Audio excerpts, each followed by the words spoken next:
we actually get into the game here, I'm going to run through the rules real quick.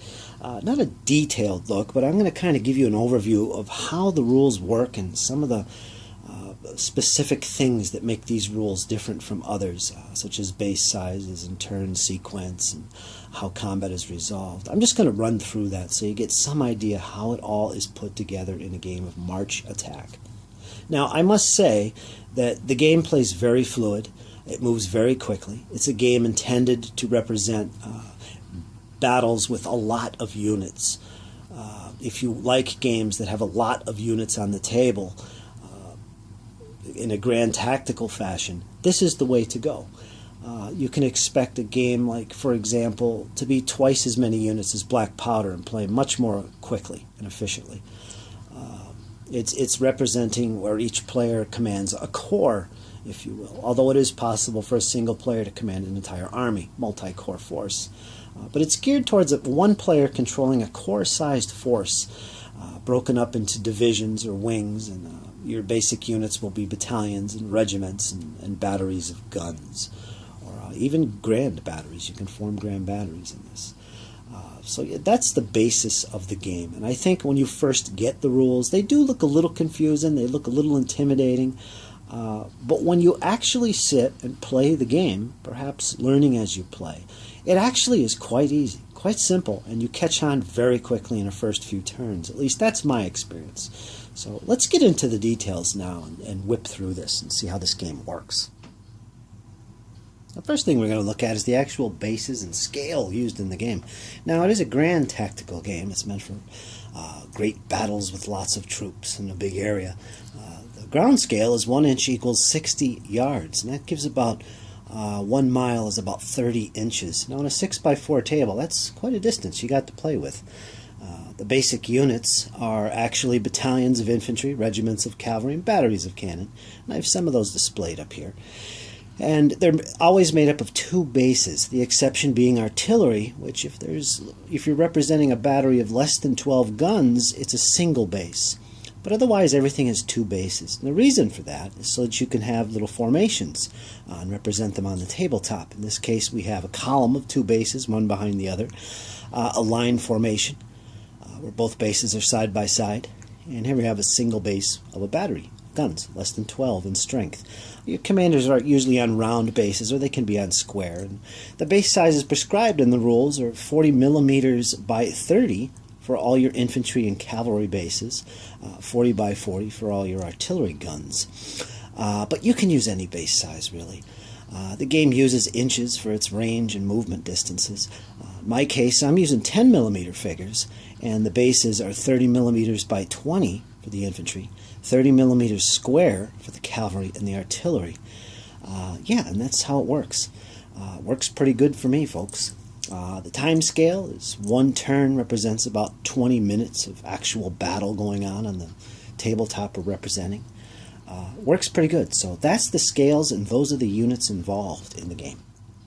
Now, the next thing we're going to look at is the actual turn sequence and how it works. And like I said, each turn represents about 20 minutes of actual battle. It's a pretty simple system. This is the turn order on your play sheet that you can download and print out. It's broken up into 2 separate phases. There's a strategic phase, and then that's followed by the tactical phase. So you get a little telescoping effect here, where you deal with all the major areas of the battle, and then get close in and personal with the actual unit movements and the combat functions of the turn sequence. The first thing that's done is both sides issue orders and roll for the arrival of troops that might arrive off table. That can happen in a battle. About orders, the game describes various types of orders each MF can have during the battle. Now, an MF stands for Major Formation. They represent your big brigades and your division-sized formations in the game. Now, each of these MFs need orders, and those orders are somewhat outlined in the rules. You get things like defend an area, attack an area or objective on the table, or an enemy formation, or whatever. There's also orders for maneuver, where you want to maneuver your division in some fashion on the tabletop. things of that nature. They're basically given as guidelines, and you write down these orders on a sheet of paper for each of your MFs in the battle. Now, again, you don't have to be detailed with it. It could be very simple as just saying attack the hill or defend the village. You don't have to go into a great amount of detail. The point is it gives you a guideline on how that division or MF will function in the battle. And there is a phase in the turn, which is right here. It's the first thing you do, where you can change those orders during the battle. And again, these rules require you to use some common sense. You know, it's not written in stone and hard and fast like a tournament set of rules. You got to enjoy the period, and what you're doing is recreating the battle. So, you know, you got to kind of do things that make sense and follow your orders. It's not a difficult procedure, and I actually enjoy it, especially for solo play. It works out really good. That's followed by the next step, which is the morale tests and the results of compulsory movement. That's where you move stuff that is broken in morale and things like that. Now, your morale tests are based on your MFs. There's no unit morale tests or anything like that. Battalions don't check morale and retreat and things like that. Those kind of things on a unit level occur as a result of combat. That's how that's taken into account. But your MFs, your major formations, that's your divisions, they will have to check morale as a division to see if they leave the battlefield or if they retire from a particular area.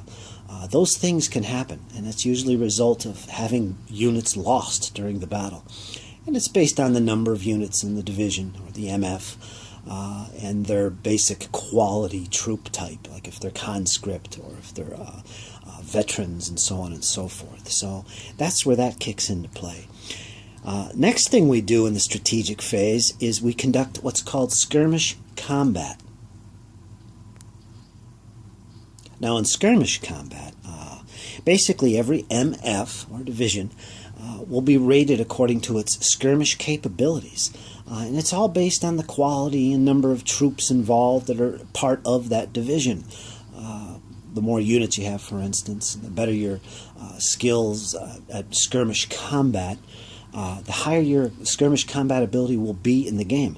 Now, when two opposing MFs, or more, there could be 3 MFs involved, when they're engaged, they will compare their skirmish capabilities and roll on a table. And there's a simple little table for that. Let me scroll out here a little bit, and I'll show you that. That's basically what the table looks like. Skirmish combat table. Basically, the side with the higher value will roll 2d6, and whatever the result is, over here on the left, he cross-references it with a ratio that he beats the opponent by. So if one opponent has 10 skirmish combat rating, and he wins by having 15, that's 5 greater. So he'd use this column when he compares it to the 2d6 roll. It's as simple as that, and the result is the number of hits that he can allocate to enemy units in the opposing MF that he's skirmishing with. So it's really simple. There's some modifiers on how they can be applied, the hits. Like if you want to put a hit on a formed infantry or limbered artillery, it requires 1 hit. If it's a deployed artillery, it requires 2 hits. So if I scored only a single hit, I could not put that hit on an artillery battery because it requires 2 hits to have been scored in order to put just a single hit on that battery. So it does have that. And there is modifiers to the number of hits required to apply to a unit. Over here, if it's in light cover or heavy cover. So there's little modifiers to it. But basically, that's how it works regarding skirmish combat. It's fluid, it's fast, it gets it done and out of the way, and it works. It's as simple as that. Next thing we're going to look at after the skirmish combat is resolved, both sides will then attach or detach leaders. Now, to do that, the commanders have to be within 12 inches of one of the units of their MF, and they basically attach to it, or they detach and attach themselves to another unit if they want. This is kind of like a preparation, like if you want that battalion to do something fancy while within close proximity to the enemy. You might want to put the commander in there, so his inspirational abilities might improve the chances of that action being successful. You might do it as a preparation before going in with the bayonet and doing some close combat to boost the morale of the troops. So there is reasons to attach and detach before you get into the nitty-gritty part of the turn, which is the tactical phase. And this is the only point you get to attach and detach leaders for those functions. That is followed right here by both determine initiative. This is where, in preparation for the tactical phase, both players will roll for initiative. And it's basically a 2d6 roll, and both army commanders, which is typically a corps side, but could be larger battles, will roll a 2d6 and add any command ability they have. For example, in the battle I'm playing currently, it's an army the French army is led by Davout, and he has a +3 command ability. So he'd add 3 to his 2d6 roll. He's going against a force commanded by Tuchkov. If you remember him from the Battle of Borodino, he has a +0 as his command ability. So he'd just roll a flat-out 2d6. So Davout definitely has an advantage over Tuchkov in that example.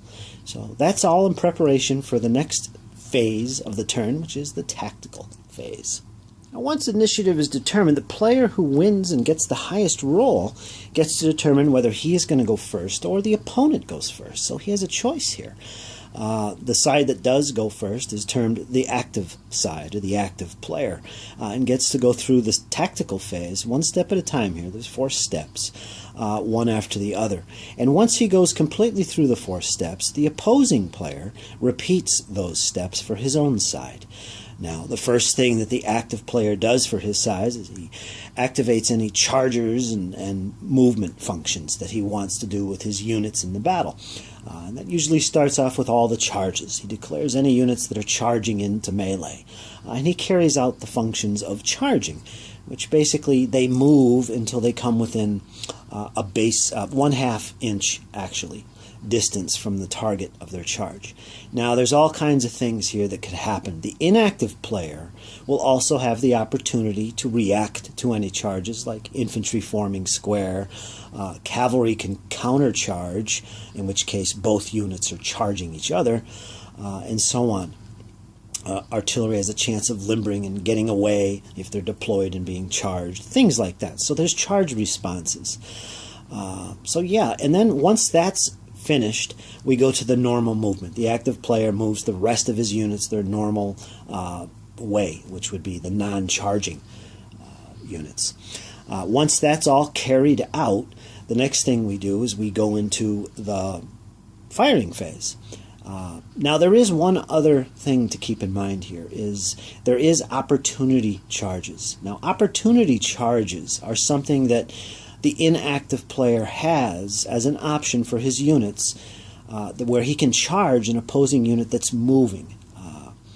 Like, for instance, say a unit of cavalry is sitting on a hill, inactive. Now the active player is moving a unit within charge reach of those cavalry.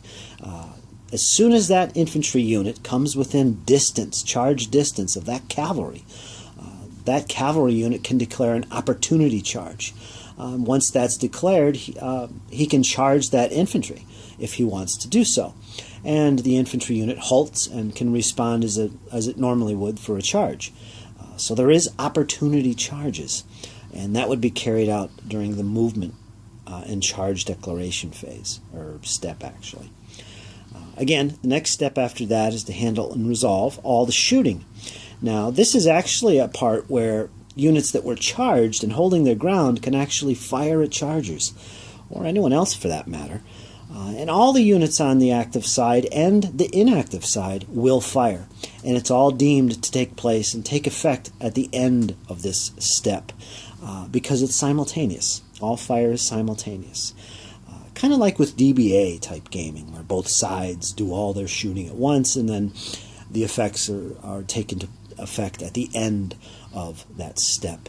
So that's how that works. This is where all your cannon fire and so on and so forth. After that, we go to the third step of the tactical phase, which is where you move the chargers into contact. Now you remember, during the move step right here, T1, tactical step 1, if you're charging, you have to stop a ½ inch away from your target. No units in the game can come closer than that. No enemy units can come closer than 1/2 inch. And the one reason for that is because before contact is made physically, units on the table can shoot.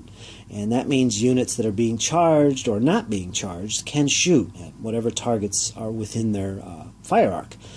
And that fire is usually split amongst different targets within that arc. It's not necessarily all put on one target. And the fire arcs in this game are typically 22.5 degrees to the left and right. So yeah, that's the shooting phase. Once that's resolved, some chargers could be halted because of it and give up their charge. Units can take damage and so on and so forth. Once that is completed, you move chargers into contact and resolve those resulting melees, which is right here, step 3 of the tactical phase. And that can result in all kinds of things. There's no draws in this game when it comes to melee. One side or the other will win. If you do get a draw, you roll off for it, and the winner wins by 1.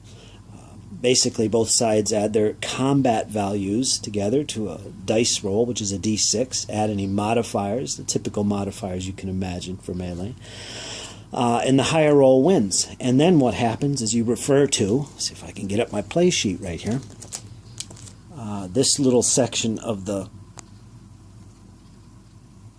combat chart, where you basically look up the unit that won, which would be over here, and reference it with the unit that it defeated. So an infantry unit that defeated another infantry unit by, say, a ratio of 5 would look under this column.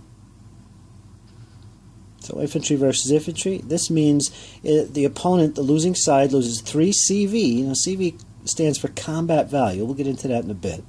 And it retires 6 inches and takes D2. D2 is disorder. It takes 2 points of disorder, and that's the max a unit can have, is 2 in this game. So that would be the close combat resolution. It's very quick. Much like shooting, it's a very quick procedure to resolve. The final part of the turn is T4, which is tactical step 4, and that is change disorder markers of D1 and D2. Now you remove D1s and you flip D2s to the D1 side during this step. Disorder in this game is represented with little markers. They either say D1 or D2. If it's on D2, you would flip it to a D1 during this step. And if it's on a D1, it would be removed. So basically, it takes 2 runs through the tactical phase to completely get rid of a D2 marker, which is disorder 2. So that's how disorder works in the game. Now, like I said, units in this game don't really take morale tests and things like that. That's usually a function of the division or the MF that has to take tests like that, which I discussed. But there is something called the Valor test, and it's a simple little roll that is sometimes required. It basically is not necessarily morale, but it's how valorous the unit is and how quick it can react to certain situations in the battle. A perfect example would be when a unit of infantry is charged by cavalry. Well, that unit will have to take a Valor test to see if it can form square in time. And it's based on the unit's quality, which is, like, for instance, regular, conscript, militia, untrained. The top ones are guard, elite, and veterans. And it basically gives a target number on a 2d6 that you have to roll equal to or less than. There are some modifiers, like down here. If there's an attached leader, that leader's charisma, his inspirational bonus would be applied. If the unit's in column, it's more likely to react efficiently. It's got a +2. If it's taken casualties, or if the unit suffers from any kind of disorder, remember D1 and D2s are your disorder, or if it's a particular type of action, such as a formation charge against a charge, which would be like forming square. How far away the charge is originating can influence the roll. -2 if it's 5 inches or less away, up to 12 is no modifier, and if it's more than 12 inches away, it gets a +2 to its Valor roll. So that's how that works. The actual mechanics for shooting are pretty straightforward.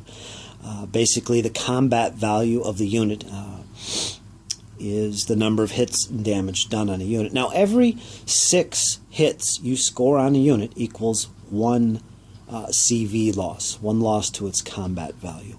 Now what you do when you shoot is, for musketry, is you take the shooting unit's CV, its combat value, and you add any effects to it. And these are usually represented on the small arms fire table as half effects, basically penalties. Now a unit's CV is based on its formation. Okay. Now if it's in column, it will use its base CV. So if a unit has a CV of 6, for instance, it will start off in the shooting table with a CV of 6. If it's in line, it will double its CV. So if it started off with 6, it would start off with 12 CV for its shooting. Squares, formations, half their CV, so 6 would be 3. Firing from a built-up area is equal to their CV, and so on. So once you've got the base CV value that you're shooting with, the next thing to do is to look at the target. If he's in light cover, you 1/2 your CV. If he's in heavy cover, it's half your CV twice. It's not quartered, it's just halved twice. And there's reasons for that in the game, that it's written that way. And so on. Deployed artillery, if they're the target, it's half CV. And so on and so forth. If the shooter's disordered, it's half the CV. That's how it works. And the resulting number is either your chance of causing a single hit, or it's the number of hits. Now what you do is you take the modified CV, divide it by 6. So in other words, if I scored 12 CV, divided by 6 would be 2. The target unit would receive 2 CV hits as damage. Now if there was a fraction left over, like say 3, that would represent your chance on a D6 of actually getting a single hit. So I'd roll the dice, and if I scored a 1 to 3, that would be a hit. So that's how that works. It's pretty straightforward. It's kind of predictable. But it makes sense. When you're playing a game with lots of units, you want a system that goes quickly, but yet has some, all these little tactical factors in it. And this is a very effective, fast way of doing it quickly. It has some unpredictability if there's, if the CV you can generate is an odd value. It's not divisible by 6 perfectly. So it's interesting. I like it. Artillery, rather, is kind of similar. It uses a similar thing with the CV values, but instead of halving them for these penalties over here, it takes the CV value of the artillery and it simply modifies it with a single number, such as +1 or +2 or -1 or -4. Again, based on various modifiers, such as if the fire is disordered, -2, or if the target is in any kind of cover, and so on and so forth. And that's how that works. And it's the same way. You divide the resulting number by 6, and it tells you the number of hits. And of course, then we have our ranges. Ranges aren't bad. Muskets are always about 3 inches. Rifles, 5 inches. Your light, medium, and heavy artillery, they can be close or effective or long-ranged. And the heavy artillery listed here has a maximum long range of 30 inches. So here's an idea of the ranges we're talking about for this. Leader casualties can happen in melee as well as shooting, and if it can happen, you roll on a separate little table, which can be fun to play. They could be wounded and out of the battle for a number of turns, or killed outright, things like that. So that's one interesting thing about these rules is there's no coherency for your units, and they can basically go where you want. It's really up to you as the commander of that side.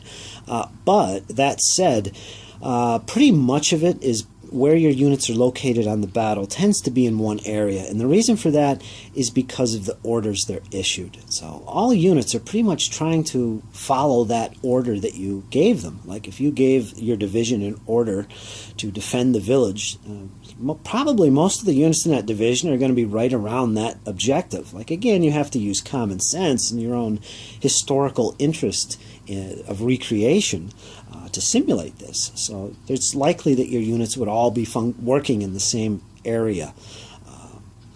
And right here, one important thing to talk about is what's called engagement range. Now, it's 9 inches in this game. And what that is a unit in the game, an MF in the game, can be considered engaged if it's 9 inches or less away from an enemy MF. In other words, if an MF has at least one unit from its MF within 9 inches of an enemy unit, from an opposing MF, those two units are considered engaged, and that will have an effect on the game as well in various ways, such as for skirmish combat. If units are engaged, they engage in skirmish combat, and so on and so forth. There's also threat zones, which, like infantry, have a threat zone of 3 inches, which basically is their range of their weapon. And that's a little bit of information right here. The deductions in movement, like if you change formation or about face, it's a -2 inches from your movement for infantry, -4 for cavalry. So there's little things like that that are taken into account. Another thing that this rules set takes into account is grand batteries, where you can form up your batteries into massive grand batteries, basically, which function kind of like a unit on their own during the game. So you can do that. And it can be quite effective in the battle. And of course there's various terrain effects for movement and combat. As you can see right here, there is a chart for that sort of thing that covers everything from linear obstacles, heights, woods and rough ground, built-up areas. There's separate chapters in the rule book that talk about built-up areas and things of that nature, and rivers and things like that. And of course we have this section of the play sheet which talks about the MF and Army morale tables. Again, MFs are the forces that are going to have to take the morale tests, and they start off steady, but once they lose a third, they become shaken, and if they lose another third, 2/3, they'll be considered spent. And whenever these situations happen, a steady becomes a shaken, or a shaken becomes a spent, they'll have to take a morale test for the MF. It's basically a roll on this chart with some modifiers based on troop quality and the leadership the MF has. And this gives you a result in what's going to happen, which could be disorder, retire, or the entire MF breaks, which is not good. However, certain MFs can, during once per battle, attempt to rally. An MF could rally its troops back to its flags and continue fighting in the battle. So it's important to keep track of losses in CV units suffer during the game, because they can actually gain some of that CV back, and that may help them continue fighting in the battle. So that's important to know. Now, one thing that's very important to understand in this set of rules is that there isn't a whole lot of calculations that go on during the game, and thus slow it down. It's a very fast-paced game once you've played a game or two. Basically, all the calculations for combat and shooting and whatnot are based on a value called CV, which stands for combat value. And it's based on the number of troops in the unit, if you're using a historical order of battle, for instance, and their training, their quality, basically. And these numbers together are referenced on a chart, and it gives you the CV value of that unit, which, for instance, could be a 6 or a 7, 8 or 9. It could be a 4 for small units or not very effective troops like conscripts and things like that. And all your shooting and close combat is going to be based on that value. The higher, the better. So you get an idea. As I run through some of the things you do in the game, such as shooting and close combat, you'll see where that kicks into play, this CV value. So that's important to remember. One other thing worth mentioning about the March Attack rules, there is no point system or army lists available for it. It doesn't really work that way. In that respect, it's kind of geared for the historical, experienced gamer, one who has a little bit of background on battles of the Napoleonic Wars, or knows what he wants from his games, or can research enjoys researching his own orders of battle and creating his own scenarios. In that respect, March Attack is ideal. It's a good game for that, which is quite fun and enjoyable doing that side of the hobby. It's a lot like Black Powder as well, because that as well, although it has a point system, it doesn't give you a hell of a lot in terms of army lists. So you kind of have to do your own thing. And March Attack follows suit with that. It's an enjoyable game. It feels like a Napoleonic battle. You won't go broke trying to play this and collect miniatures for it. And if you do it in 6 mil or 10 mil, yeah, it's ideal. yeah, if you like big battles with lots of units on the table, this is something to look at. And that's March Attack. You can find it on Crusader Games website. I think it's Crusader Games Publishing or Crusader Publishing. Look it up. They have a PDF version of these rules. They're relatively cheap, as well as their other rules like Rank and File, which are quite popular as well. So check it out. If you have any questions about March Attack, let me know. Leave a comment in the video description, and I'll get back to you and do my best to answer you. It's good fun, my friends, and I hope you enjoyed this video and it helps you follow along with any battle reports that I do using March Attack in the future. I hope it helps understand the rules. So give it a shot. It's worth it. Okay, folks, I'll see you later. Take care.